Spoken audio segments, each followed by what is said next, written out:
Okay. Okay. We'll mute again. All right. Well, it certainly is wonderful to be together on this Wednesday evening, September the 15th, 2021.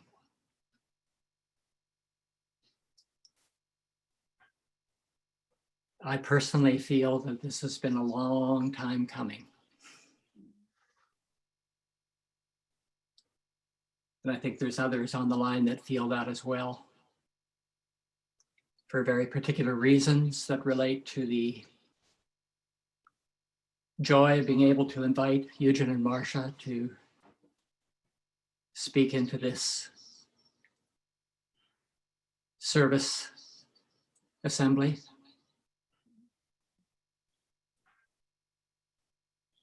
For many years, I've held that in my heart as a possibility in some arrangement, some gathering of angels at some point,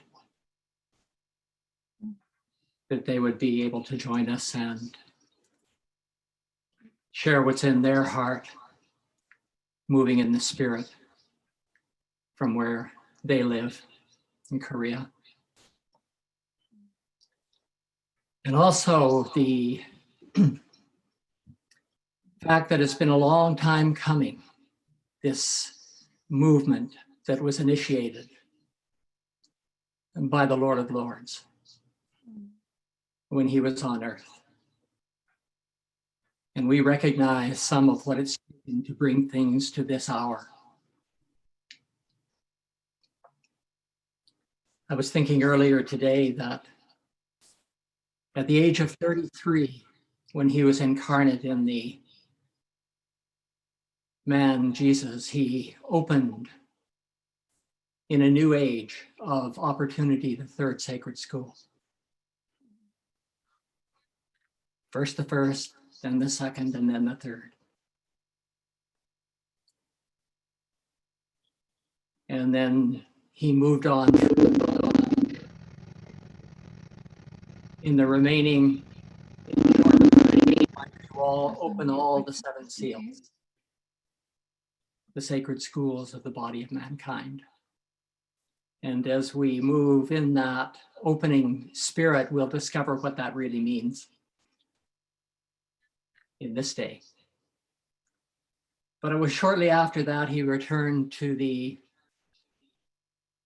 positive triune world, and he left the operations of the third sacred school to the beloved disciple John. And John carried on with that responsibility, and we know that it resulted in the writing of the book of Revelation and what it was that opened up in his consciousness. It carries implication in this day, in this time that we're living in. And then when John left, it all went into the subconscious, the unconscious currents of spirit moving through the body of mankind. Through these many hundreds of years. And then it emerged again into consciousness through the man that we know as Yoranda, an awareness of his commission to carry on the development of the third sacred school and the development of the substance through people that would allow the birth of the body of the Son of God on earth. And that occurred, his awakening in 1932 and the birthing of the body in 1946, 14 years later.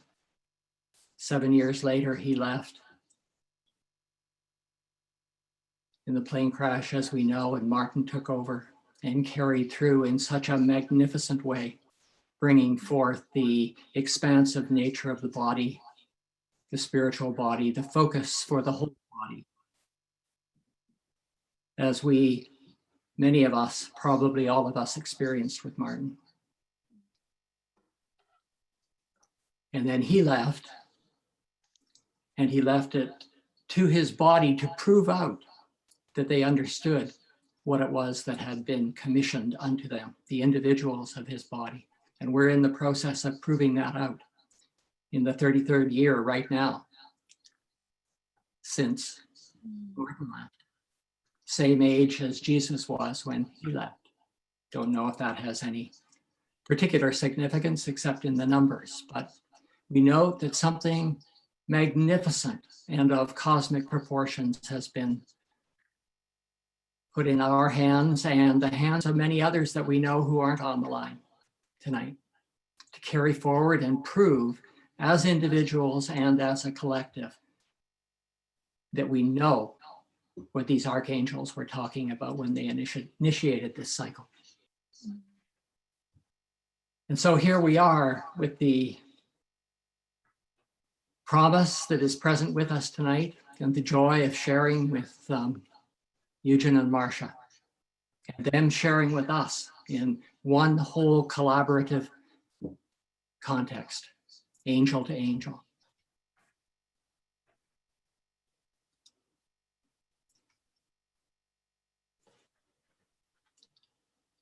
There was a very lovely service held last Sunday, a Tone of Life service, and I wrote a few words after that service and they seemed pertinent to share tonight, and I thought I would read them. It cannot be underestimated the value of the sanctuary space and the atmosphere of the holy place made evident during the Tone of Life service last Sunday. Through the spiritual expression of each one who spoke, in the words and in the silence.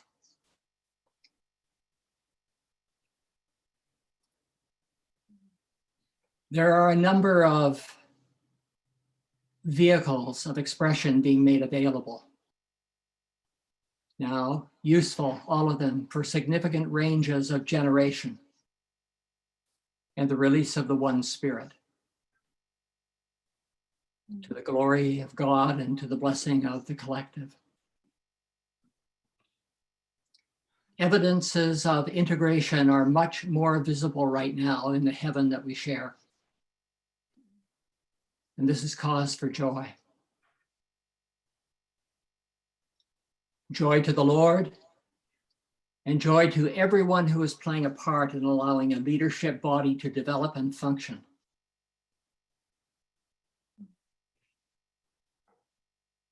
Formed by men and women who have a clear sense of their divine commission, living in various places around the world. A rather small but vital formation, numberless really, but one. A vital formation by which the whole body of mankind may be turned in the right direction and kept on course. And I feel very thankful for this precious substance and for the focus of spirit provided in an ongoing way.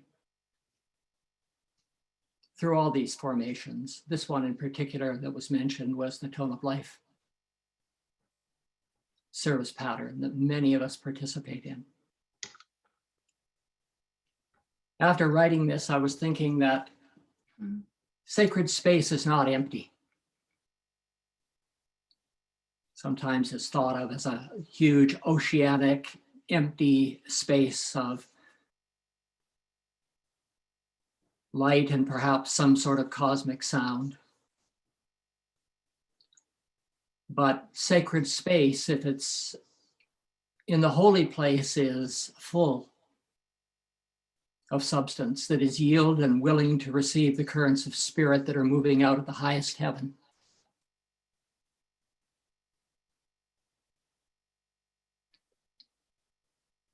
And I think many of us are experiencing that it is also moving out of the heart of the earth. It's the spirit and the substance of new earth rising,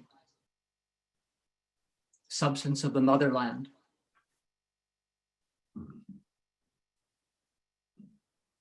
And that spirit moving through the sacred substance of the holy place, through angels and expression in the holy place,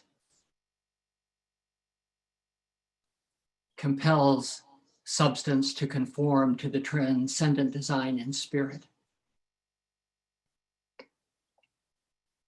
So we meet in this sacred space with a sense that the responsibilities for this work are immense.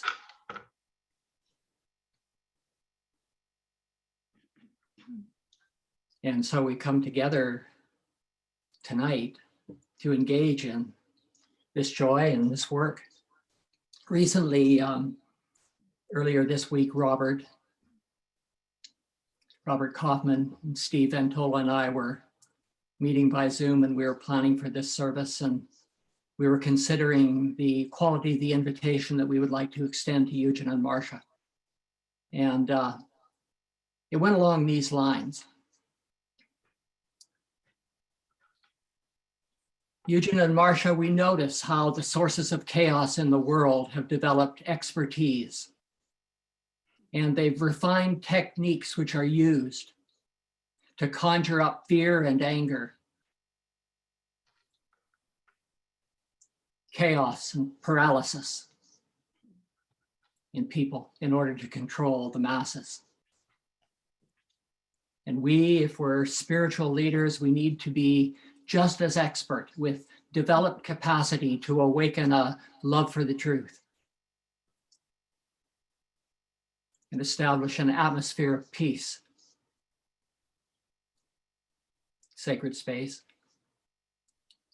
through which an intensity of spiritual current can move from above down, we say, move under control through those of us who gather and extend that into world consciousness, activating responsive substance and releasing the transformative current. And as we've been experiencing, as the intensity of our experience in services increases, we need to be prepared to handle whatever it is that returns.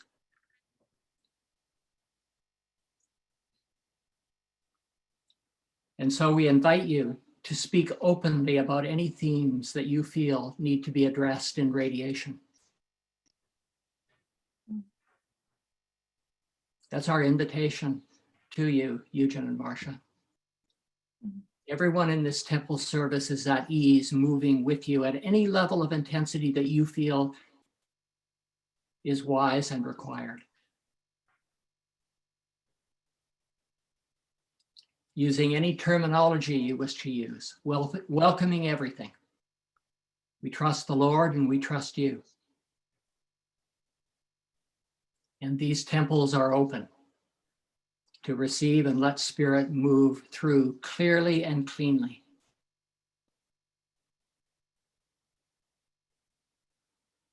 With the opportunity made available to stir all open hearts everywhere.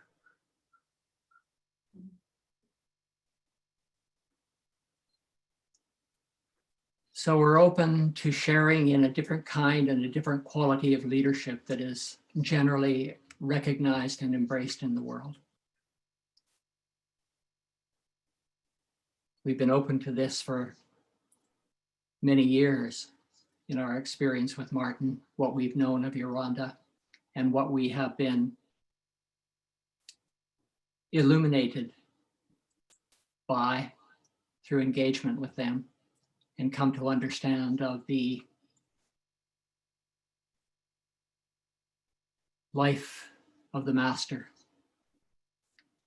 when he was on earth.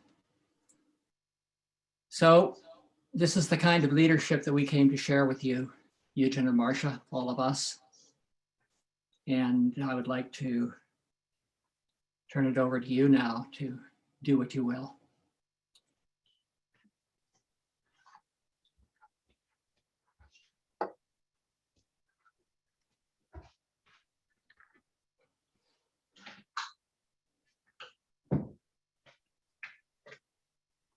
Thank you very much, David, for your warm and open invitation. and also for your touching the world, the wonderful legacy that has brought us to this point. Just to check, can you hear me well? Yes. Okay, great. So yes, we need to develop our expertise and capacity to awaken the love for the truth in this time. Even though the times of this Temple of Light gathering is 2 a.m. for us. And by the way, Davina, wow, what a gift for you to be present. I haven't joined directly, but I have listened to each of the recordings, and I have such deep respect for what's building in this. And I'm really grateful to David, Ann, and others who initiated this sacred assembly. Actually, I've been really heartened by the fine atmosphere and the focus of consciousness that I've felt building, and also the significance of what I sense will yet evolve. So, especially in this world cycle, as this world cycle is intensifying, these times together are a wonderful opportunity to let reality manifest in the world chaos, as in the beautiful radiation that Arno, Mia, and Laura released last month. David touched the theme of leadership and the anniversary that we are celebrating in this cycle.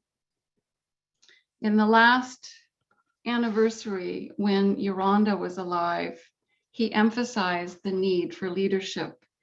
I want to read a short part of what he said on September 16, 1953. The development of leaders is, in actual fact, the greatest need of the Lord's service. It's not money, not material things, not greater world recognition, but leaders. I think that's still true. And it brings us the question, what is the leadership that is needed now? Many of us are getting a little older, and given our age and also the increasing speed of world crises, what leadership is needed from us now? And I want to suggest that in spite of our age, we actually may be in better position and better prepared to do this work than we could 30 years ago.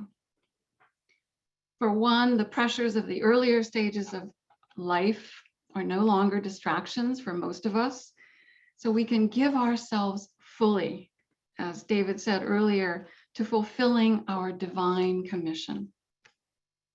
And also perhaps the wine has ripened enough that what's been suggested actually for decades, we can really do now.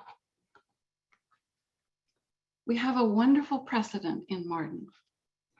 While he was alive, perhaps like me, you had a consummate visceral experience that Martin was living in heaven.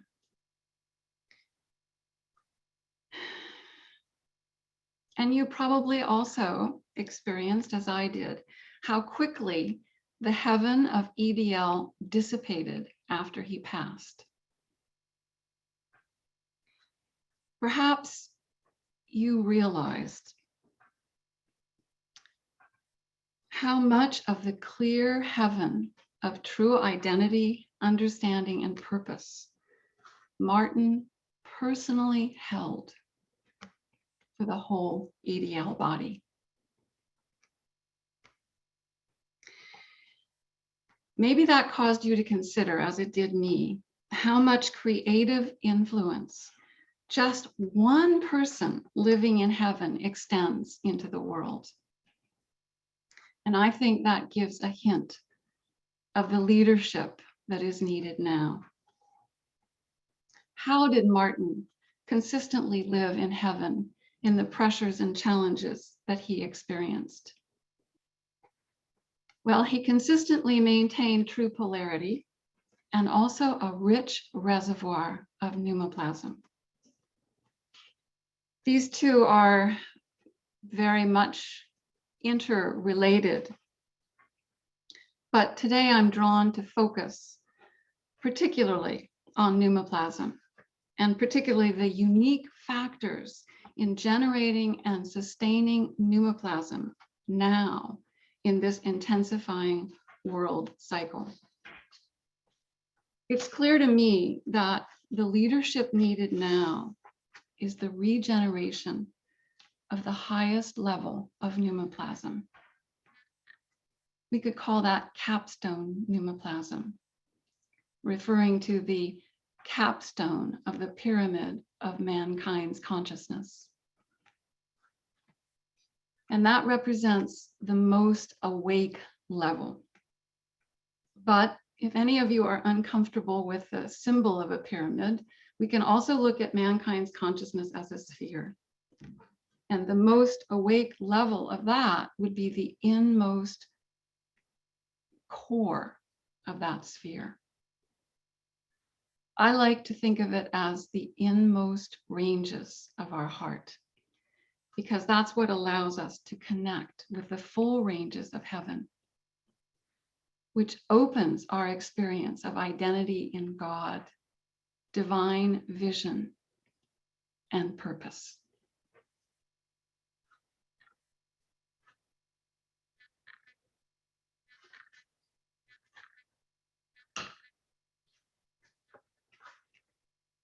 In 2006, in a service in the Dome, I said this: direction and design are in the pneumoplasm. Now I would use different words. The highest level of pneumoplasm provides the medium through which we may perceive accurately true direction and design. Was there ever a time when the ability to perceive true direction and design is more needed than now? Yolanda and Martin laid a pathway for us to handle this cycle. Perhaps only now we're in position to understand that perhaps we understood only vaguely before. And they left us tremendous treasures. The pneumoplasm we generate now opens our hearts to more deeply receive the vital keys that they left for us. So among other things, for me, immersing myself in the Word is really treasure hunting. Treasures that guide us in offering spiritual leadership for this culminating cycle.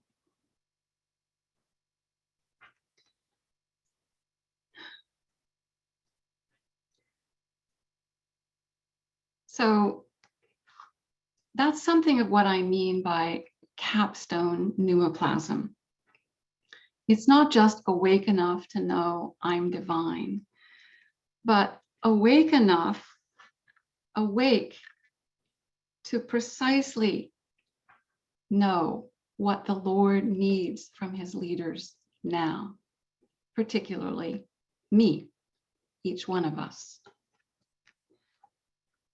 So there are treasures that are already in the third sacred school that we, I think, have yet to discover, but also there is guidance that will yet come through the pneumoplasm that we generate in the days ahead.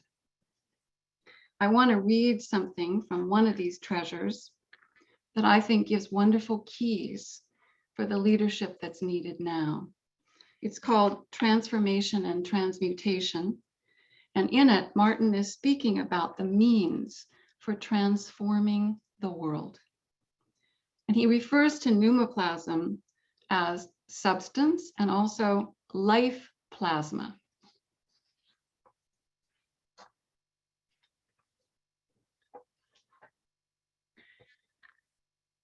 If the world is to be transformed, then the substance must be present for it to happen.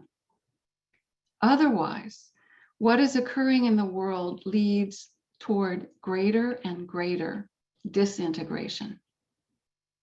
That's much more obvious these days than it was in 1979 when he spoke these words.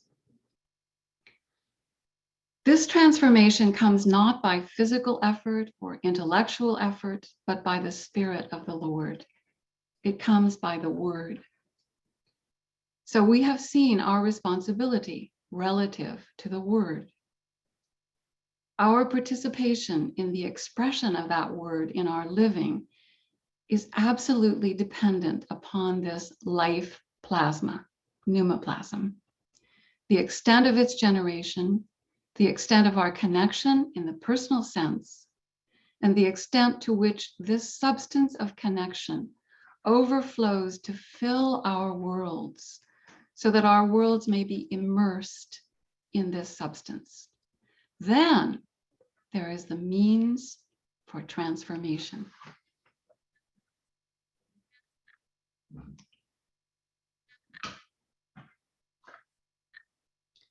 When this substance is present sufficiently to enfold our worlds, there is a compulsion present in our worlds, which will have its effect. The effect is of two kinds. And Martin describes these as response or opposition. And then he continues. There are those who say yes, response, and there are those who say no, opposition. But there are some in between who may be spoken of as neither hot nor cold. This is the vast majority, or it has been in the world. As long as there are those in human form capable of hesitating between two opinions, this large body of nothing remains.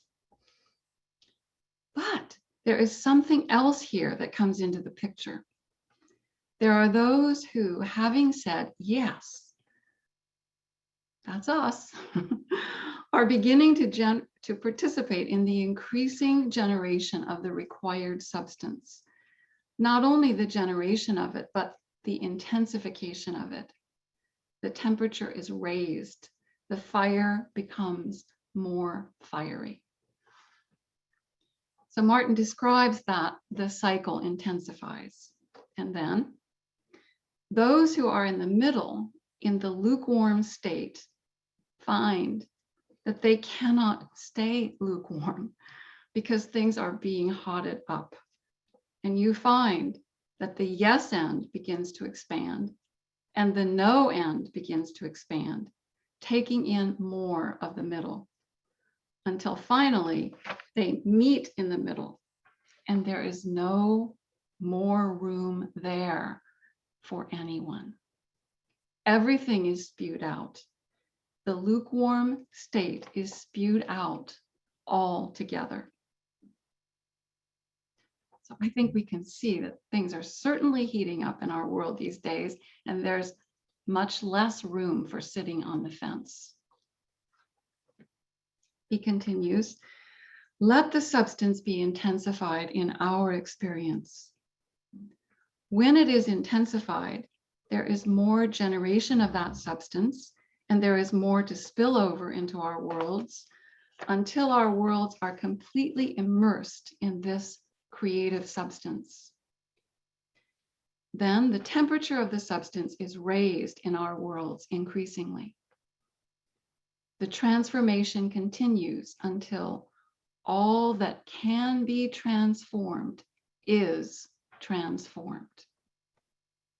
I suppose in the larger sense, we would say when everybody has either said yes or no.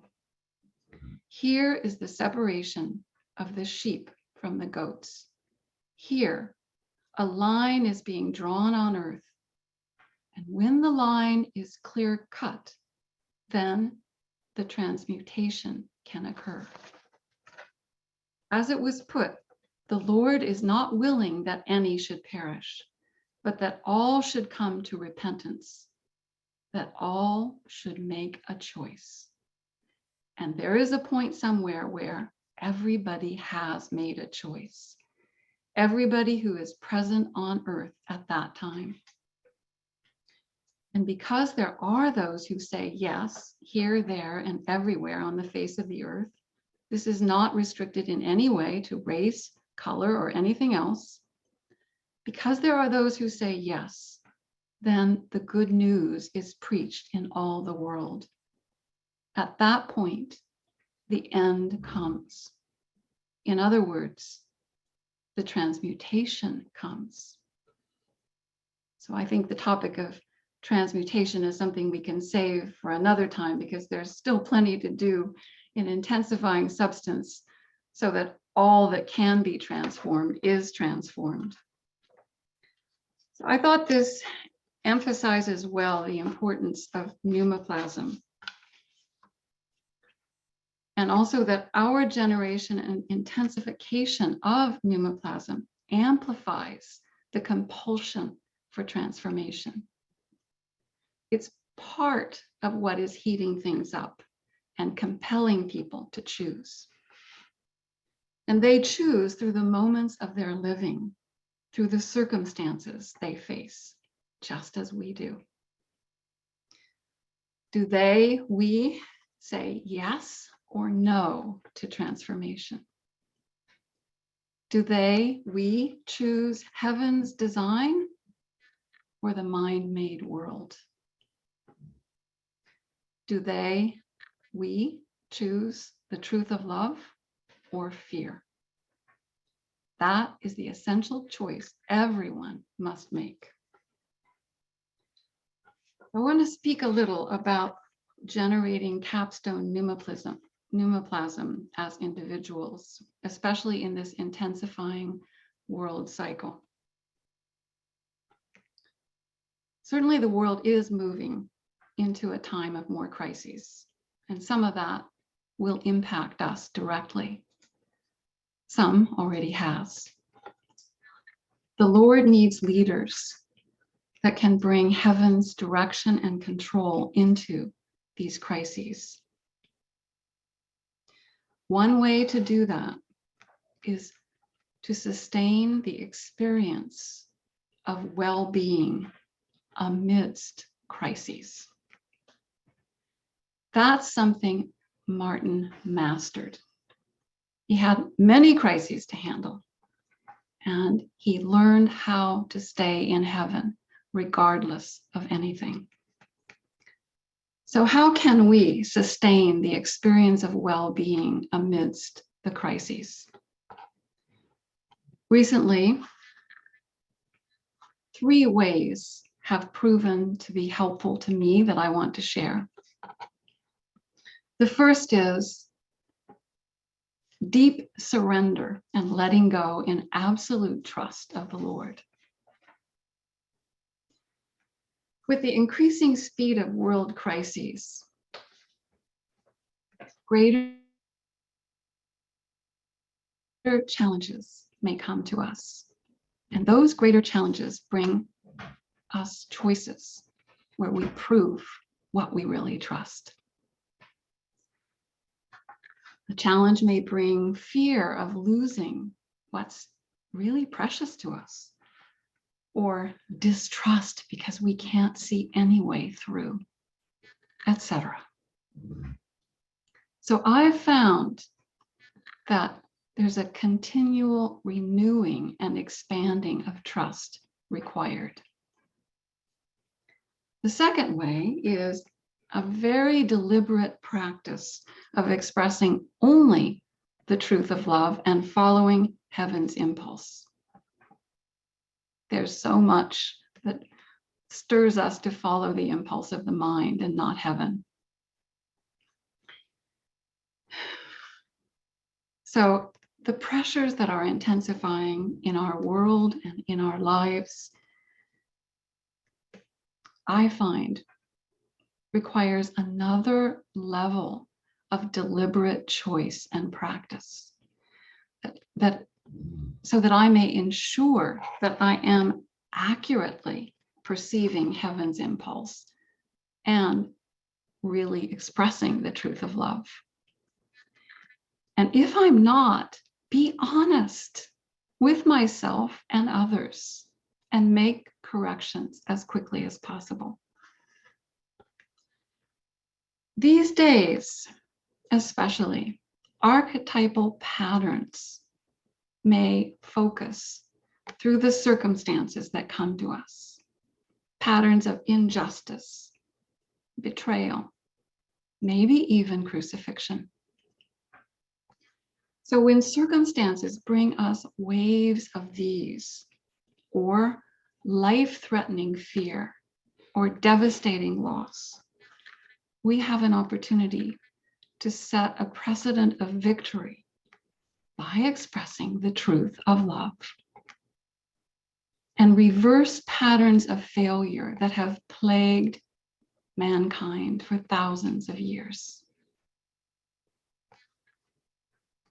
I want to give an example of a common challenge, probably many in America are facing, maybe Canada too. So suddenly we're faced with an outburst of anger from someone. If we're centered, no bitterness, no reaction, and we express the truth of love, maybe you could say we generate 50 kilobytes of pneumoplasm through that. But if we have a victory in meeting a wave of devastating loss or betrayal, maybe we generate 50 gigabytes of pneumoplasm. And that's not just for our own personal pneumoplasm, but it's a large pneumoplasmic gift into the consciousness of mankind. The third way to sustain well-being amidst crises is tune in to the ascending cycle. What heaven brings, what heaven is bringing to be born through the crisis versus what's descending, falling apart. There's so much distortion surfacing to purify these days that sometimes it takes deliberate spiritual muscle to focus on the ascending cycle, especially because much of what we see is what's descending. That's what shows up in form. At the material level, what's falling apart dominates the screen. Massive wildfires, violent protests, great personal loss, and on and on. But whenever there's a descending cycle, at the same time, there is also the ascending cycle. Rare is the person who realizes that. So we need to deliberately tune into the ascending cycle. And when we do, insights come, insights that bring higher perspective and peace. And when these insights come wafting in from heaven, we feel the Lord's presence, the presence of many angels enfolding us and the cycle that we are stewarding. And we begin to see with divine vision because our consciousness is ascending. Higher perspective brings us greater wisdom so that our actions are in attunement with the ascending cycle, even when we're handling what's descending. So what's really happening through this is we are ascending. And that carries more causative weight than all that's swirling in the descending cycle. That is the significant event from heaven's viewpoint. And it's a significant transformative influence for the world because it's providing an updraft and an essential link for the restoration of man to our true state. So we are tuned in to the ascending cycle. We are bringing the ascending cycle. We are part of the ascending cycle because we are ascending. Generating capstone pneumoplasm helps with all three of these ways of sustaining well-being.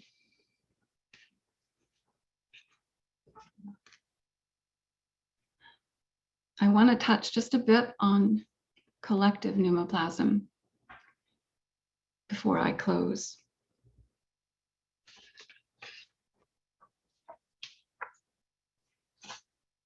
And I want to touch a very important part of generating capstone pneumoplasm that we can only do collectively.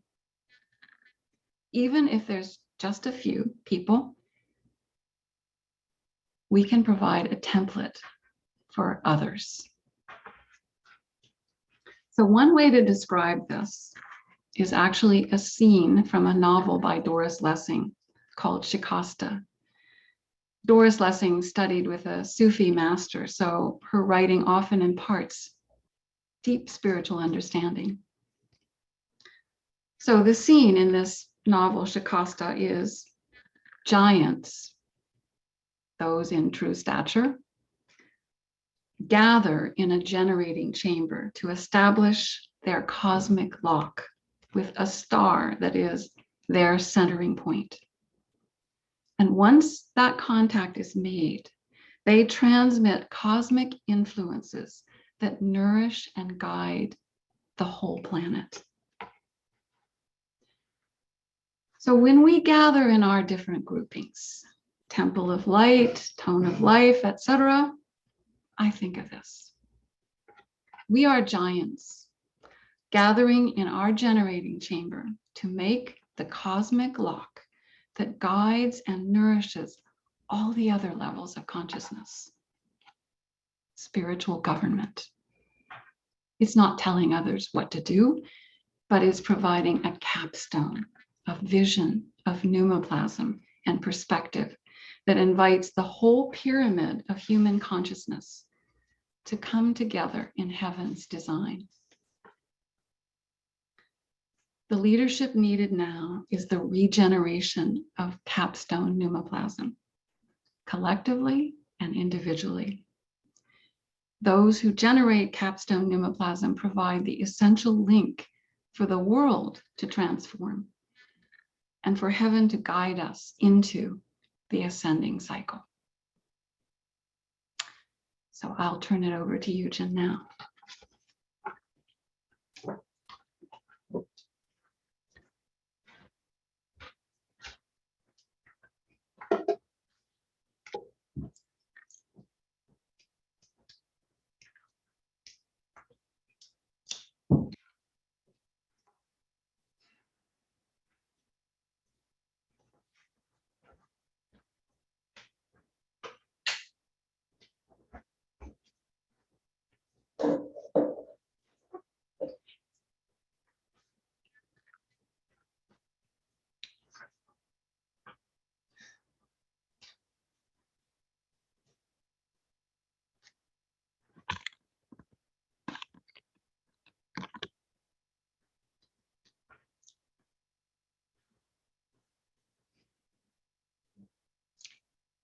Greetings, friends. Very good to be with you. Thank you, Marsha.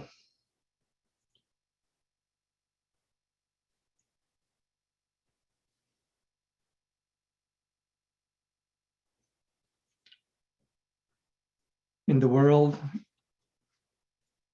it's a time of increasing crisis. We have felt the evidence of this in our own areas. and we see it all around. We have this sense of the tempo of crisis increasing. And in the midst of that acceleration, we are aware of the responsibility that we have been bequeathed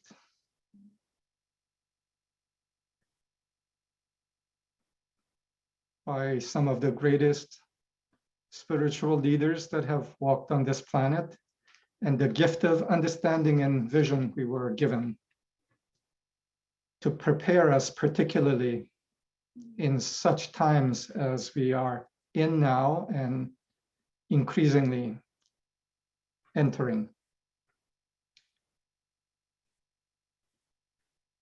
Is it not clear to us that it is these times, particularly, that we were so trained for? I suppose some of us may think, well, it's rather late. Look at our white hairs. But did age matter? Isn't it substance and vision and centering and the reality of who we are that matters?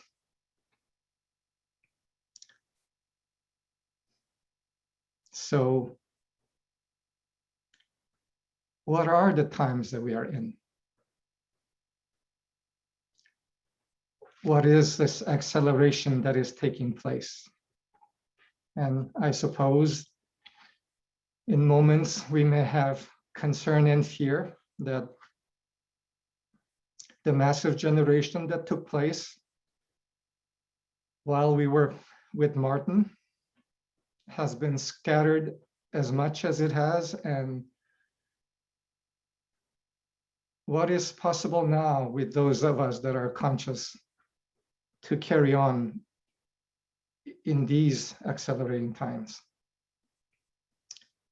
I say we have plenty that we have been trained for.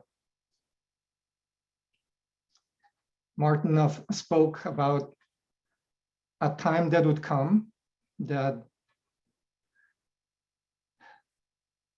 is exactly like right now.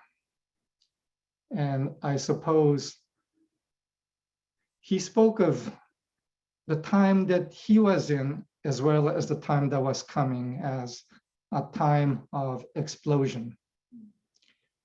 Explosion of the container of self-centeredness. He addressed us 39 years ago in a 1972 service titled Look Up. It came out as a booklet, and at the time probably some of us thought, well, this is a booklet for people newly touching in and so on. And I reread it recently, and no, it wasn't for newly touching in people. It was for all of humanity, and for us, particularly entrusted with providing leadership responsibility right now. He spoke particularly of the explosion or the shattering of the container of self-centeredness that is in motion, but in slow motion. I want to read a little portion of it. This is Martin.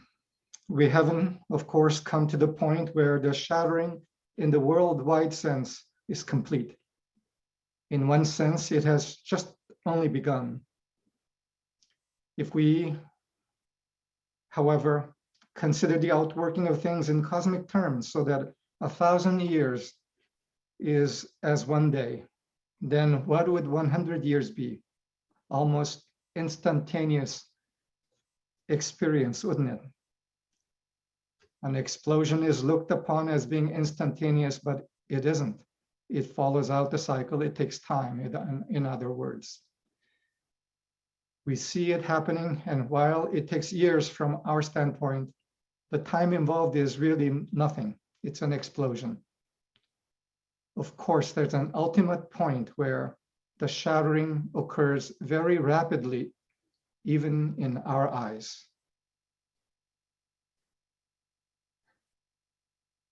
Let us be found centered where we belong by then. An ultimate point where the shattering occurs very rapidly, even in our eyes.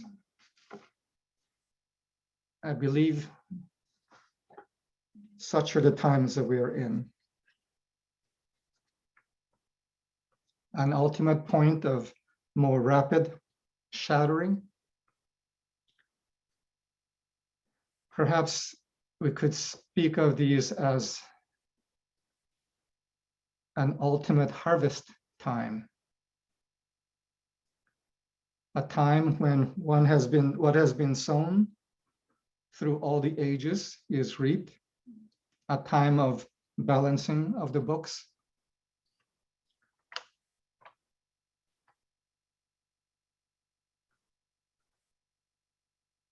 Where the accounts are finally closed.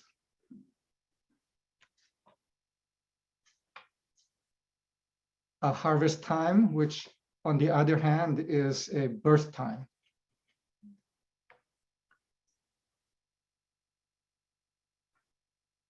Because the accounts are finally closed. A new cycle being able to be born.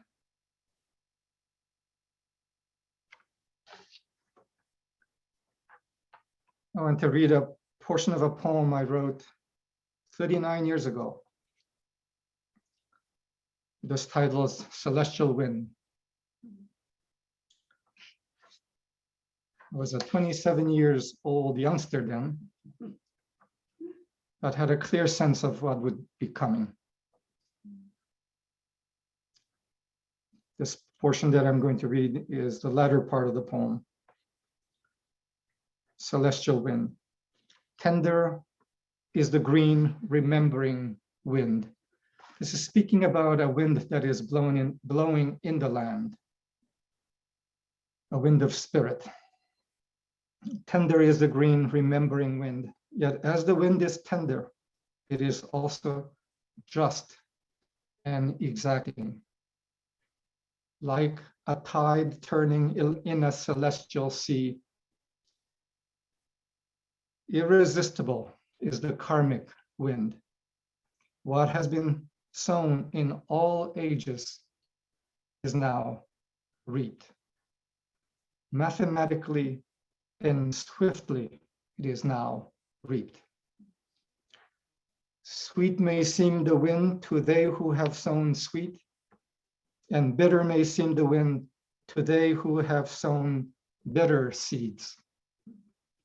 Yet, it's not for us to ask, sweet or bitter as wind may bring. For created we the laws of the wind, and by these laws shall we live. Just is the flaming harvest wind. Yet as the wind is just, so is man, greater than the wind and the justice he now reaps. Unmoved countenance transmutes fate into destiny as divine intelligence abides, commanding all seasons loyalty. As divine intelligence abides, commanding all seasons loyalty. Come, let the winds of all four seasons unimpeded blow in the windmills of the true mind. In this noon hour of destiny, as the ancient clock strikes 12 in the hour, alas, all is remembered. all is seen.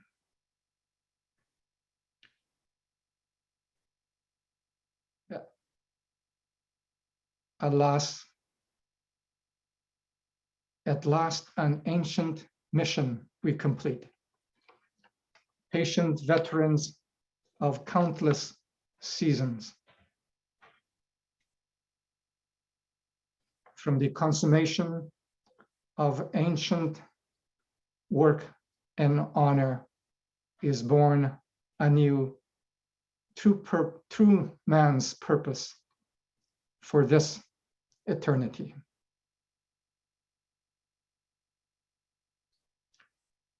Darkness burnt, blows again, celestial wind, cool and sweet.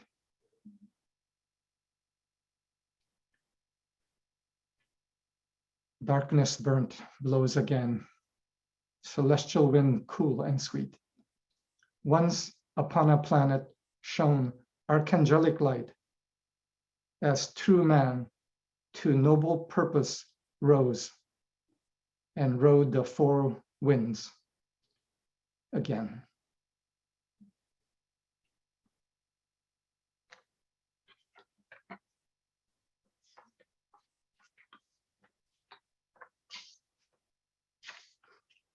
As the ancient clock strikes 12 in the hour, all is remembered, all is seen.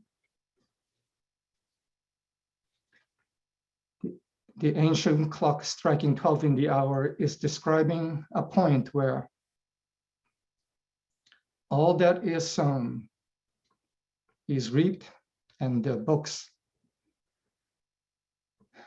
are settled and closed.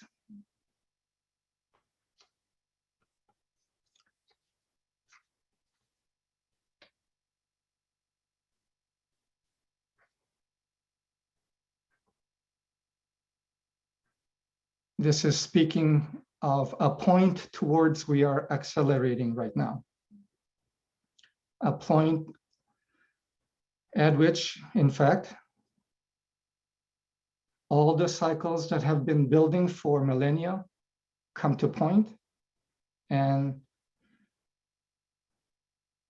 what has been sown is reaped, but reaped increasingly in maximum velocity. I think we are not at the point of the maximum velocity yet, but I think we are increasingly entering such a time. And I want to speak about our function and leadership in such times of harvest, which is also of birth.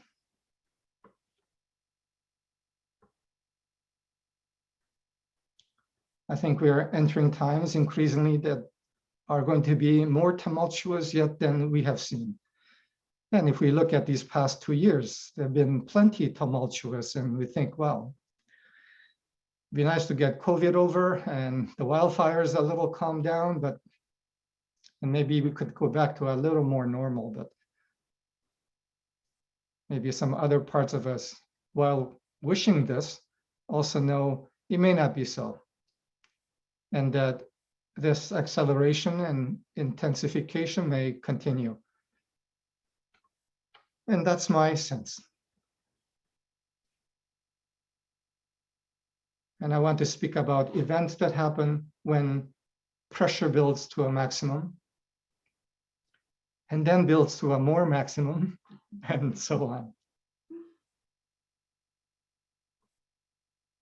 I think as we approach the shattering point that Martin was speaking about, the intensity will continue to build even more than has been present.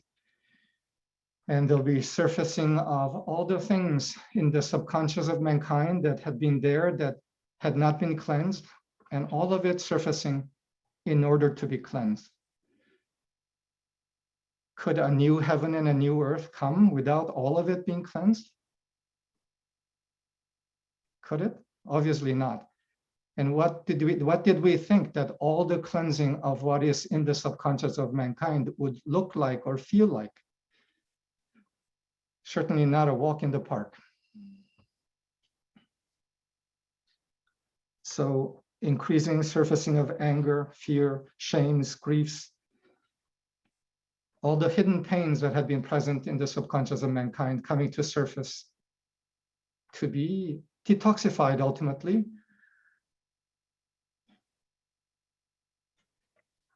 At the bottom of the ocean of human memory is the memory of the loss of home, of our home, of the motherland, and all the events that took place that were of such grief and shattering and fear. And these memories and energies, I believe, will surface too, and are in the process of surfacing. But more importantly, what is surfacing is what is underneath the memories of loss, which is the memory of home. And not only the memory of home, but the reality of home and the return of home. And that's what we are really looking at. While we may be looking at cleansing and harvesting of all sowing, we're really looking at return of home and of light. Oh, one more thing. I think we may see increasing amounts and expressions of insanity all around. And I said this last week to our Korean folks here in Korea. Don't be surprised if we see increasing elements of insanity through people close, people far, but also close. Don't be surprised. Marsha spoke of this being a time of choosing under increasing pressure, and at times choosing under maximum pressure. Who will we be? What will we love? What will we be centered in? In spirit, in God, in the truth of love, or in fear, in shame, in our attachment to what we might lose at the level of form? What will we choose? God or self? Self equal fear. Which will we choose? In ordinary times, this may seem like more subtle issue at times. But under maximum pressure, when everything, all seems to be at stake, what will we choose? Shall we choose God? Or shall we choose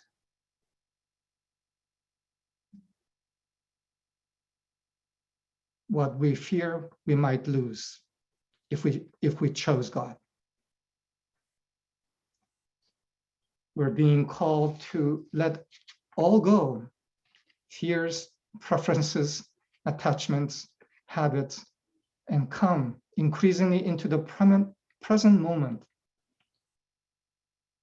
of complete alertness to choose what we have always known to be the one true thing,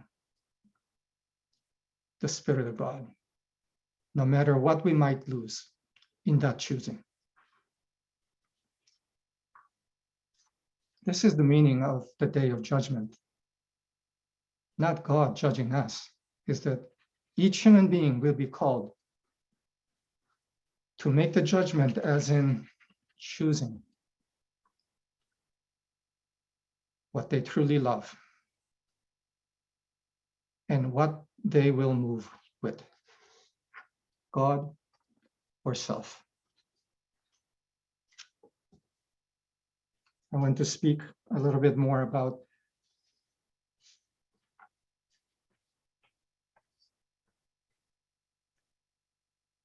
leadership and spiritual expression under maximum pressure. Marsha and I here in Korea had a,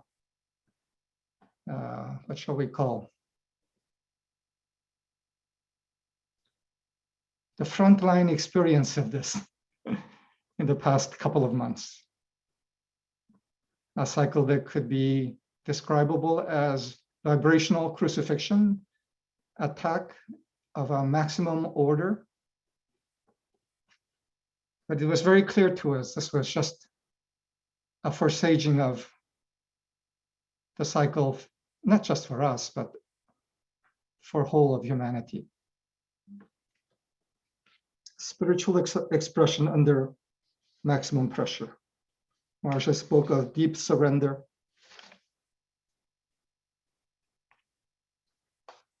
and trust.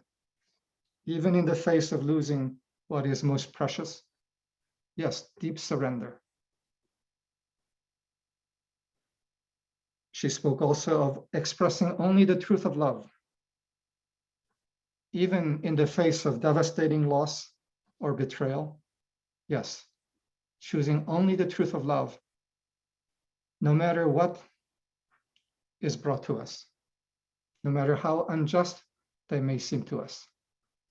Express only the truth of love under maximum pressure.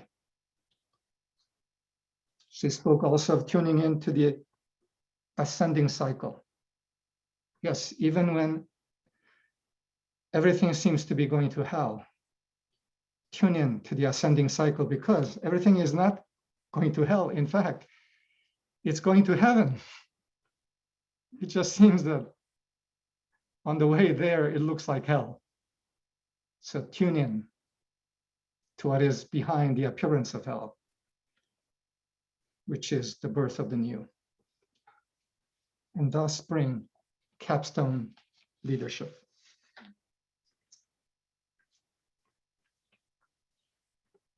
I want to speak a little more about what Marsha spoke of and what it means.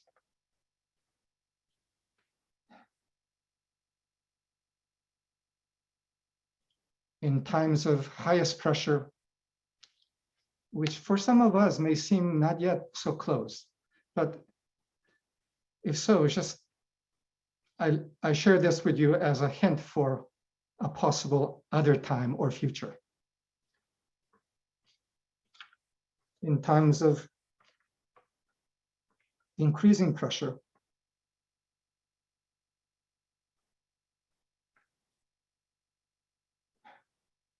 what we will be called for is to be completely flexible and alert.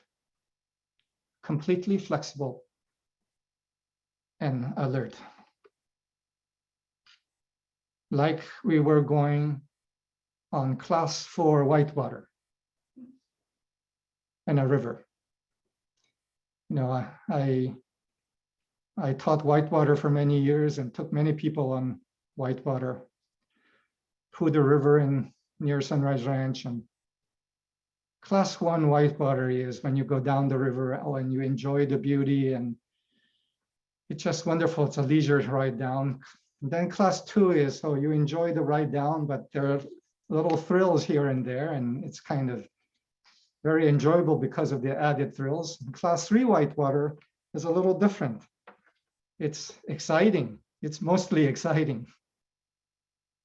Not a leisure float down anymore. But then when you come to class 4 Whitewater, which on Poudre River, I never took people down, but I did myself. In class 4 Whitewater, it's a little more than exciting. It's very exciting. It's very exciting, and you have to be completely alert and completely flexible, moment by moment. And when class 4 Whitewater begins to reach class 5, every second of alertness and flexibility counts. And you have to abandon all previous concepts, all habits, all judgments, all attachments, and be fully in the moment, making that one split-second decision to make that left move to the left, move to the right. And as you do that, if you're really alert and able to do that, it's very exciting. And you come through to the other side, to the calm waters. I say that we will increasingly enter class 3, class 4 whitewater, vibrationally speaking. And that it's, when it reaches a maximum pressure point, class 4 plus, that it's like navigating an explosion in slow motion. To navigate that explosion in slow motion, you need to be truly surrendered in the moment to the movement of spirit. I don't know if some of you remember Star Wars, the very end of the movie. Yeah, all of us here remember Star Wars. The 23-year-olds don't, but all of us do. At the end of the movie, Luke Skywalker is taking his little flying ship into the Death Star. And at some point, he realizes he needs to switch off his mechanical navigation. The mechanical navigation, you could say, is the mental level of navigation. He switches it off and he goes on vibrational or spiritual navigation, because it's the only way that will get him to the target. And that's what I'm speaking about. Switching off the human levels of mental, emotional navigation, turning on divine navigation in the moment, full surrender, full alertness, maximum flexibility, and making each move right. Luke Skywalker did that. He learned from, who was that? Yoda. And he hit the target. And that brought not the end, but the beginning.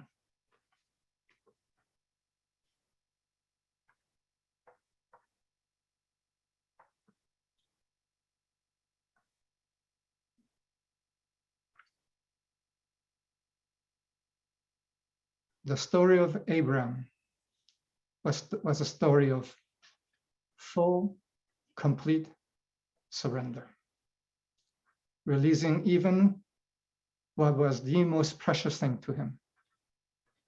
In that case, his son of old age, Isaac, which was not only his joy, but it was the future of humanity. And he knew that. It wasn't just a personal something that he had at stake. He had at stake what he saw also as the future of humanity. And he was willing to surrender even that, full surrender. And because he did that, he became a true channel for the Lord. Because he was willing to surrender what was the most precious thing in his heart and also in his mind. And he went on divine navigation like Luke Skywalker did. One final thing.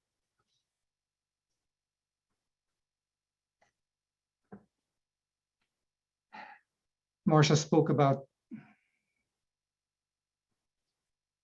giants in the generating chamber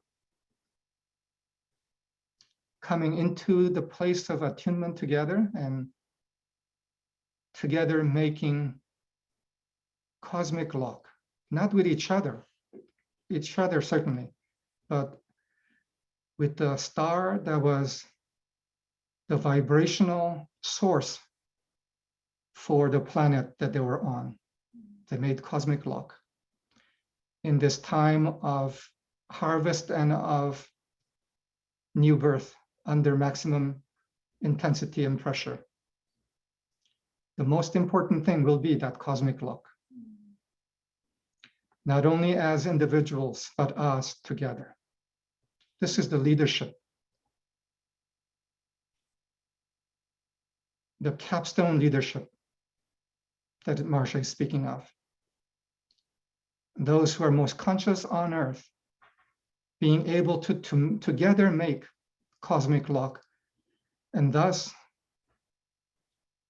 tune to the moment by moment navigation that must come through that lock,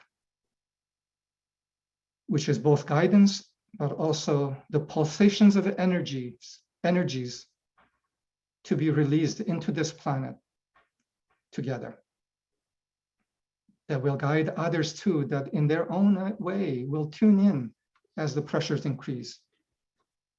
Tune in their prayer, asking, is there someone or ones in the midst of all this that is going on that knows a way through this? And if we are present together, able to provide this cosmic lock, both in the guidance that we receive, but also the guidance that we extend, as well as the energies that we extend. There's another word for that energy, and that is the word. The word needed in this time of harvest and birth, accurate exactly in the pulsation of this time. As humanity collectively goes down class 4 Whitewater, that there be that signal assisting them. Here left, there right. A lot of people will not make it, and that's perfectly okay. But so that there may be a few, some that make it and provide the beginning of the new. May we truly establish this cosmic lock with the Lord of Lords together. With that, I'll conclude. Thank you. And we have some time for comments. Marsha, will you come up? Yujin, this 85 minutes has been rich with fine substance. And you show it with a realm of peace. You mentioned the sustaining of the experience of well-being, the surrender and trust. You two have been an excellent duo of examples of this peaceful abiding amidst violent surrounds, amidst chaos, and amidst uncertainty. And your visage of that is sounded in your words tonight. I heard recently in the great cosmic story, Martin speaking of reality. Witness of reality is clear. It's clarity, and clarity is what you have, and it brings peace. What is fine substance? What does it look like? What does it feel like? And I spent this 85 minutes feeling what you were talking about, feeling the truth of it, feeling that the heart, with the mouth speaketh, yes, it is abiding in peace. I asked Martin one time, what should I say in music? He said, well, make it succinct, and make it personal, and make it choral. You're a soloist, but make it choral. And he said, I give you an example. Peace be unto you, that the peace of God may be known on earth. I turned around, and in 2 hours, I had a choral group together, and we sang, peace, peace be unto you. Peace, peace be unto you. That the peace of God may be known on earth. That the peace of God be known on earth. That is what our 24/7 living can bring amidst it all. And you talk about challenges, you have them, we all have them in our certain ways. But where's the peace? Peace be unto us, be unto you, mankind, that the peace of God may be known on earth. Heaven may be known on earth. Praise be raised. Thank you too. Oh, Thank you, Pendel. wow.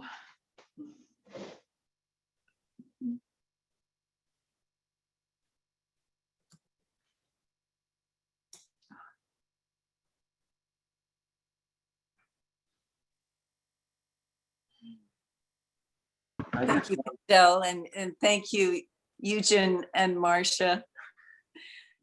Thank you for your individual spirits, and thank you for being right where you are. And all of us are in our individual places, and we are right where we belong. And the treasure, we have been given the ultimate of golden treasure. And absorbing that as we have, we wouldn't be here in this moment. And listening to these words together and understanding these words, if we didn't hold that treasure inviolate. And where that treasure is, there is our heart. And this is what leadership is today, is to provide that untroubled heart, untroubled by the unreal, untroubled by the chaos, by any of it, and the steadiness of the Lord in this place, individually and in our collective. So the Lord has made an investment, a great investment in each one of us. Yeah. We wouldn't be here if we didn't know and accept that commission to his glory. Thank you both.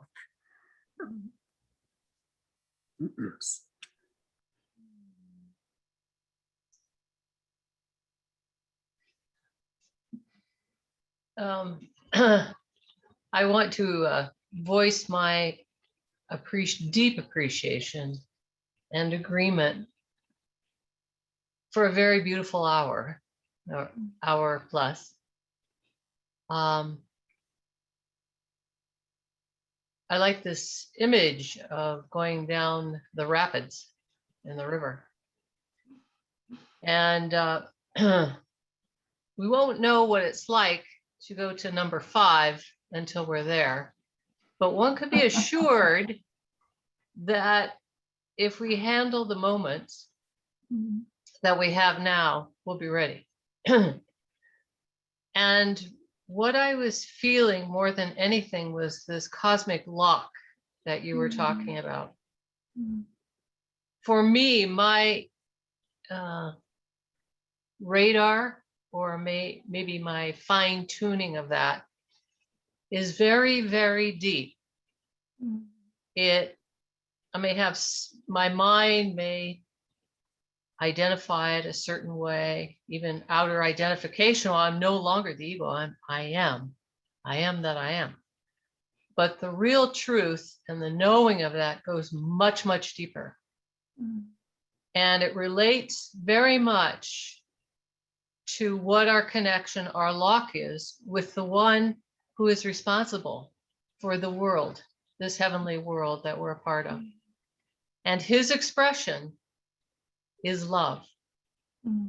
He so loved the world that he initiated these cycles, and the one who came in the form of Jesus led the way. And I come back to this, that's my lock. If even in the external, if things are, zingers are coming my way, oftentimes it's almost like Tai Chi moves, where you just, whoop, okay, let that one move, but locked in with that glorious expression of love, which includes everything. It is one spirit. It connects us with the whole, and it connects us with each human being on the planet. So that when we're there in heart and mind, it includes everything. And it brings this tremendous sense of, yes, we want this to be over. May this resolve itself that has been going on for a very long time with the usurper, you know, taking over this world. And whatever it takes to bring the glory. And it is, the promise is actually fantastic. It's wonderful. It's exciting. It's beautiful. It's the greatest expression of who every single human being on the planet is capable of. And let that manifest itself. Let the beautiful world of our heart knowing actually begin to appear as the rest of it recedes because it has no importance. It's not real anymore. And we stand, as you were saying, you know, Martin had that experience of, you know, being present. The master did. I mean, he would walk through crowds that were ready to crucify him, and he would walk right through that. His healing was because people came into this atmosphere of another state. And we know that state. All of us who are on this line know this state. And I just rejoice with you because collectively we are all connected up now. You know, we are, what was that expression you had? to the glorious star, the one star that we are focused in. And who knows what's possible? Anything is possible. And there is a great sense of, I don't know, anticipation. I mean, a wonderful anticipation. Something wonderful is about to happen. And that's the promise. And I know that deeply. And I rejoice in that with you. And I rejoice that each one of us know the circumstances that we're dealing with. We know the waters are going to start churning here, but we're capable of it. We're capable of handling that. So thank you. Beautiful.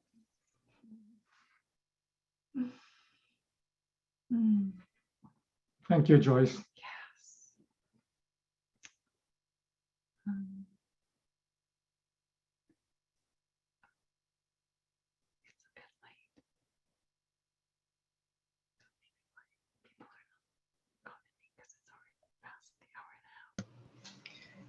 Hi, this is Barbara.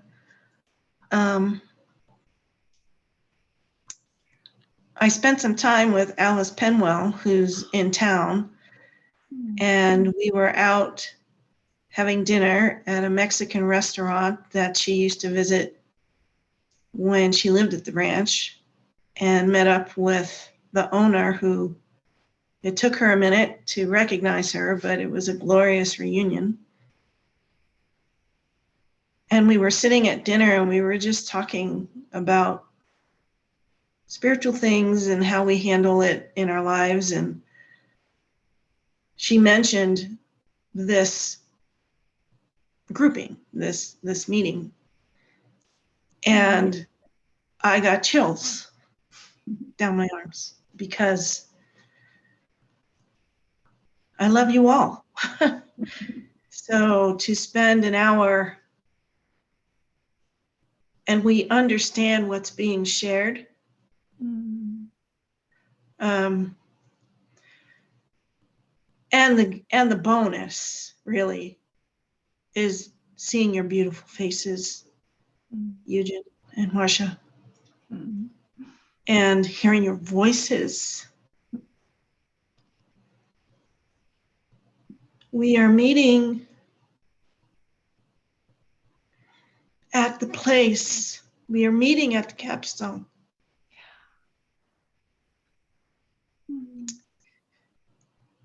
And Mm. I learned something tonight. I learned, yeah, I can handle it.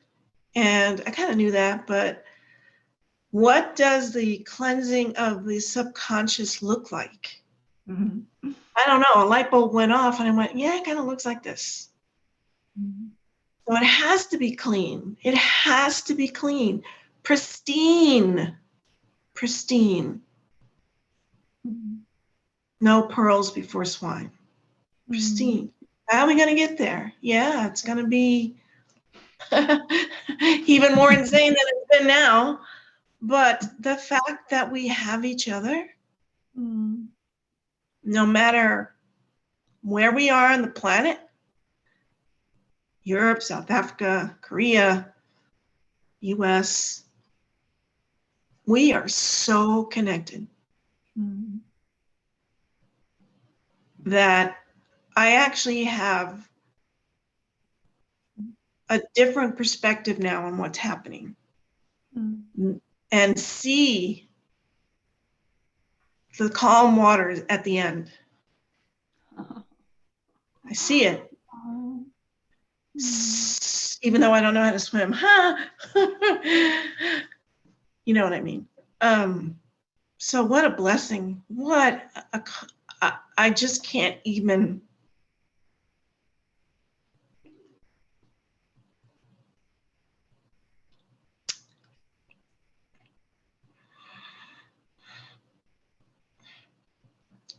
What a gift Mhm.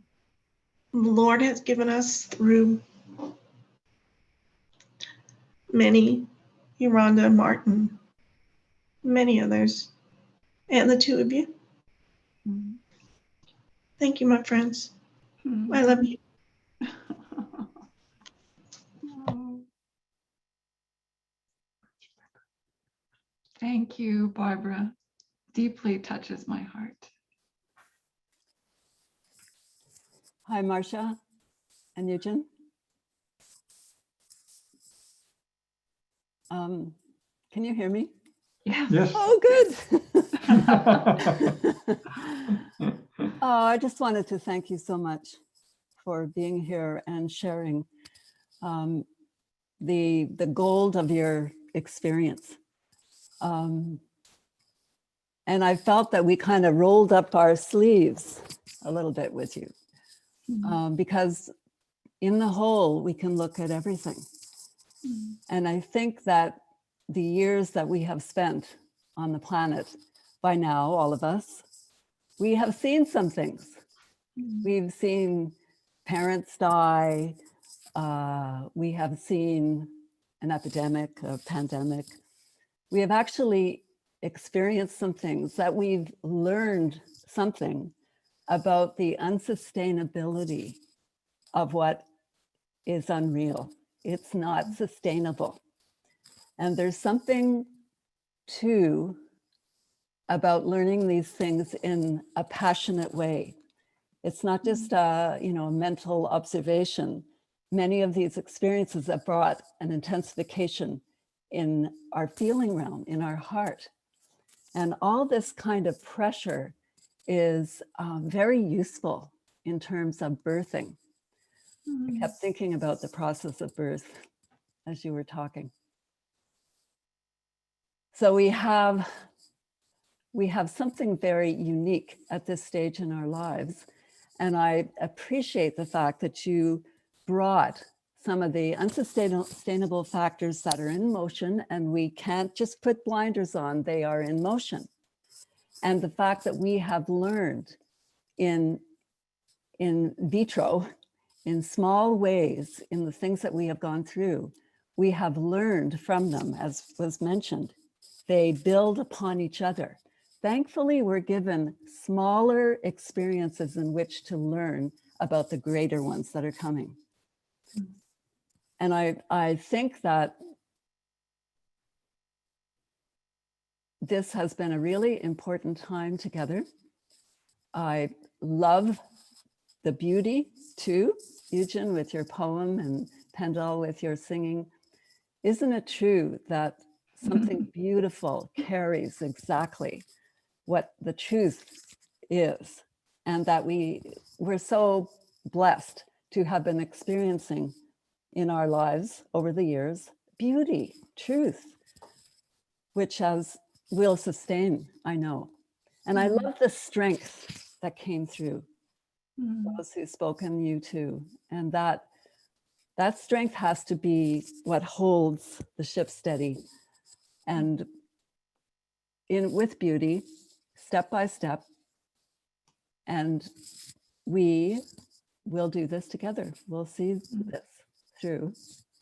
You know, that sounds so trite, but we are here to put a contribution in that is actually working in a very magical way. There's something very magical happening here. Where does thought come from is something I've been thinking of. Where does inspiration come from? It's in the ether. Who put it there? We put it there with our generation of finer substance. It's available. It's magical. That's our part to play. And I feel that's what we do in what we call the temple, but that's what we do in our own heaven, and that is connected and providing a wonderful presence and availability to heaven for many. So thank you. Thank you, Anne. And maybe over to you, Steve. I think we are 13 minutes over time already, so wanted to check. This overtime has really been undertime. I think all of us really, can stay on the next day, 24 hours across the world, and our passion is with the process. We thank you both. And really, we appreciate our togetherness. And Marsha, what you're saying about lock, we're locking in the cosmic factors of the responsibility we have, not just for this earth, but beyond. Let's close with a devotion. O Lord and King, we give thanks for this time that we've had this time, and acknowledging thy ways, thy navigation, thy guidance, as the substance of our hearts are in place to receive thy word. And as we do, we feel assured. We feel assured in the ascending cycles that are happening now in the midst of the descending cycles. And here we can proclaim, all is well. Love's word rings forth. The truth is true, all is well. Unconquerable life prevails. And as we hold this dear in our hearts, we know our commissions, and we let thy will be done, all for thy glory, all together. In thy name, amen.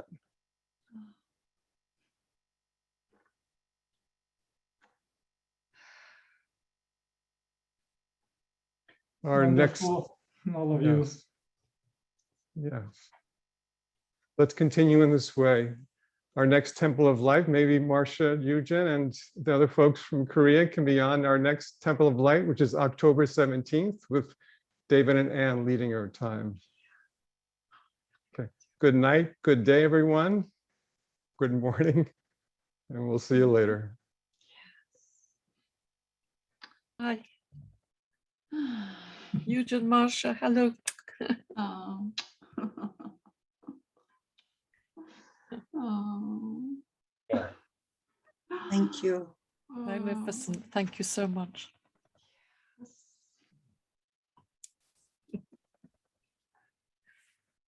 Goodbye, everybody. Bye-bye. Should we go turn it off?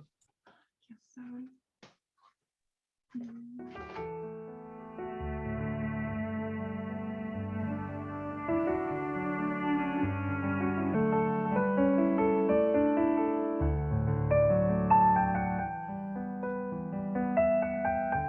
Wanted to say hi, Gary. Forever since I saw you. And Carol and Richard.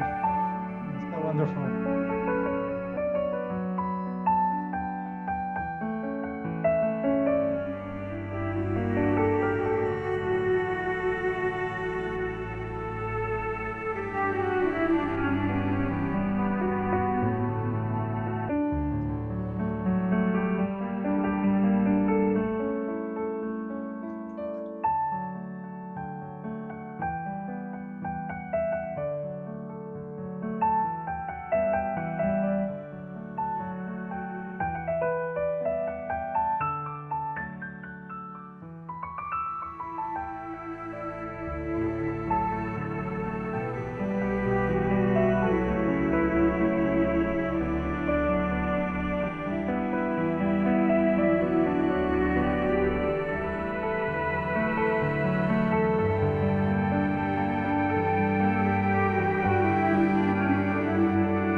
Wonderful music, Gary. Thank you.